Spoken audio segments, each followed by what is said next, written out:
Bonjour et bienvenue sur cette nouvelle vidéo qui s'intitule « Comment se connecter à son âme ». Je constate que de nombreuses personnes se posent cette question. Et si vous écoutez cette vidéo, c'est que c'est votre cas, je suppose.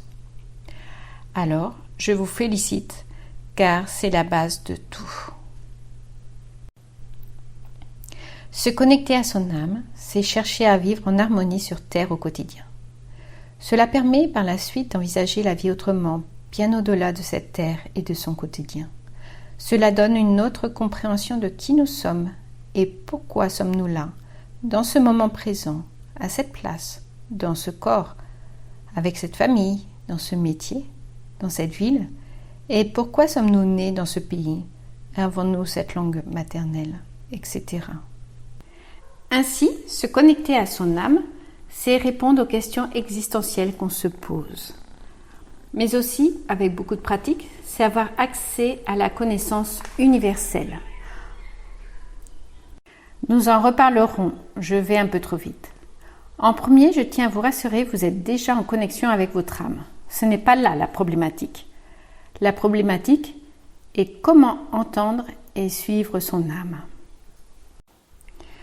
Suivre son âme, c'est ne jamais faire quelque chose à contre-cœur ou à regret. C'est donc faire les choses avec cœur, passion, envie, joie, etc.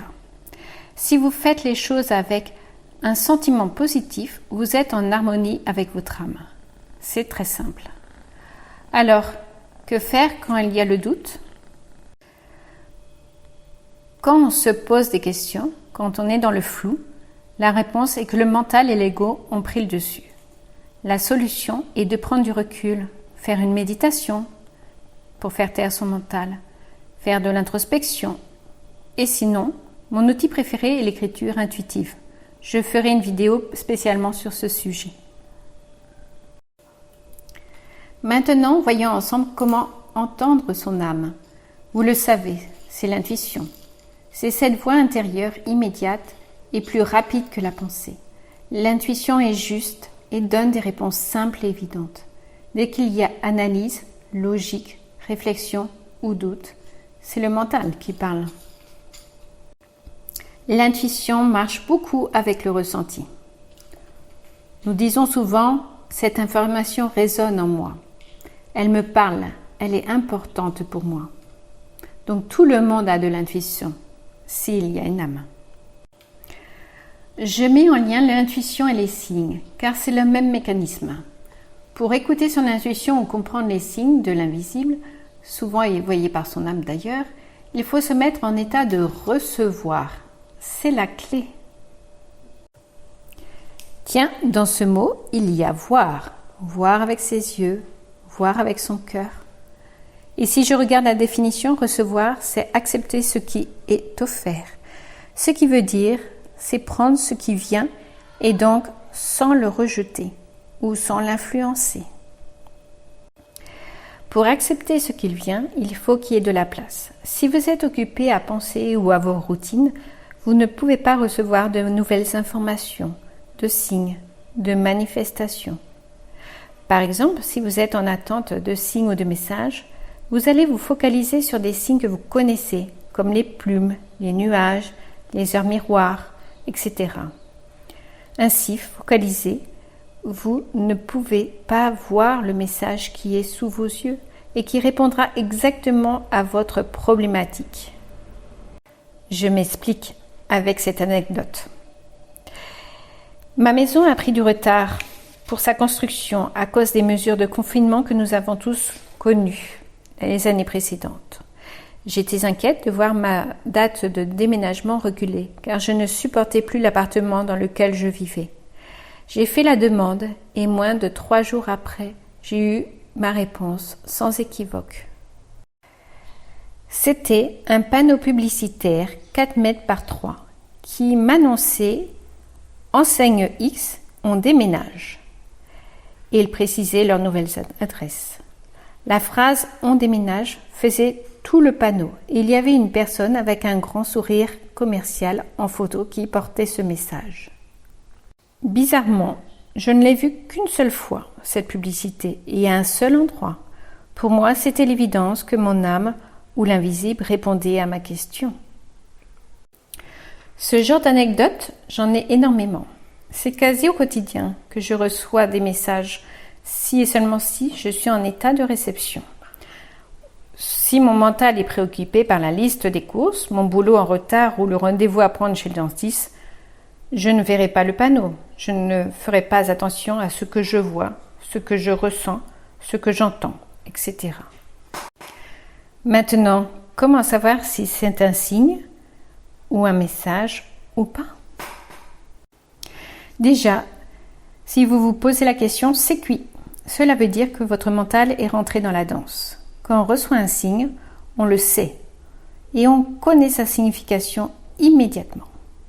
Si nous cherchons à l'extérieur l'interprétation d'un signe ou d'un message, nous faisons fausse route, car un message est personnel et correspond à qui nous sommes, à notre histoire, à notre compréhension des choses. Par exemple, que signifie une plume blanche? Étant très rationnel, pour moi, c'est qu'un oiseau a perdu sa plume. Il a certainement rencontré un chat. Oui, mes propos ne vont pas plaire. Je ne rentre pas dans le moule. Et tant mieux, je vous invite à le faire vous aussi. Pour moi, tout ce qui est interprétation, analyse des signes, des rêves, des animaux, etc., c'est véhiculer des croyances d'autrui.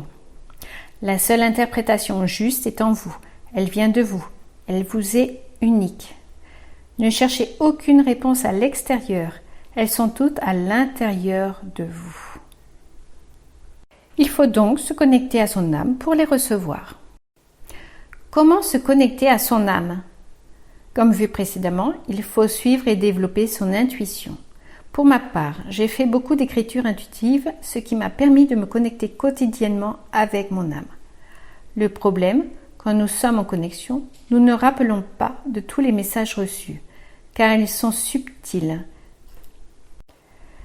J'ai donc développé ma connexion en faisant de l'écriture intuitive et je vous ferai une vidéo sur ce sujet. Grâce à cela, j'ai pu analyser la façon dont s'exprimait mon âme et, à contrario, comment s'exprimait mon mental et même mon ego.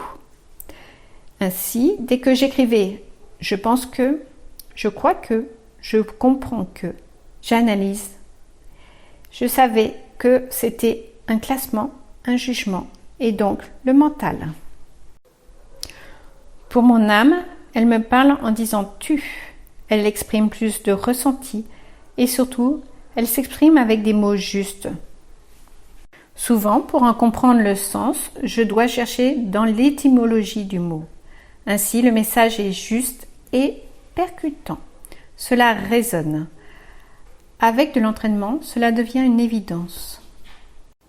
Et oui, pour développer ces facultés que nous avons perdues, il faut s'entraîner quotidiennement avec envie et joie. Dernier point, car ma vidéo va être longue. Si vous faites quelque chose, un entraînement quelconque, comme une méditation, du yoga, une connexion ou toute autre discipline, si vous le faites avec contrainte, horaire et dans le but d'un résultat, cela ne fonctionnera pas, car c'est votre mental qui veut quelque chose. Vous devez vous entraîner avec joie et plaisir, sans contrainte ni de temps, ni de résultat. Cela fonctionne mieux si on le fait dans l'esprit de jouer comme un enfant. Il faut vivre ce que l'on fait, il faut l'habiter pleinement, sans attendre quoi que ce soit. Oui, c'est en retrouvant votre âme d'enfant que vous retrouverez votre âme de l'au-delà.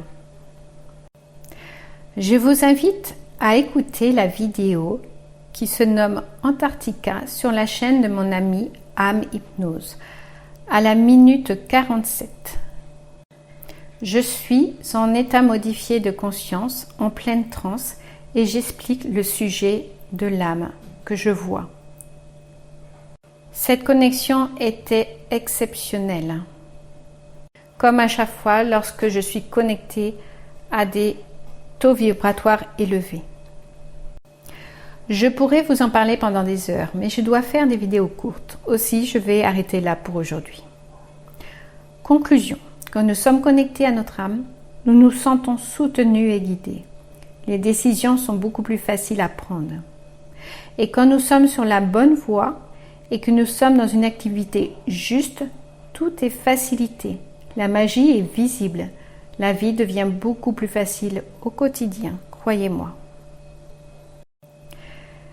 Les prochaines vidéos approfondiront ces sujets abordés qui sont complexes. Je vous invite à mettre des commentaires et à partager vos expériences sur ces sujets. Vous pouvez aussi me poser des questions. J'espère que cela répond en partie à vos questionnements. À très vite pour la suite. Je vous souhaite plein d'amour, de paix et d'harmonie dans vos vies. Et entraînez-vous!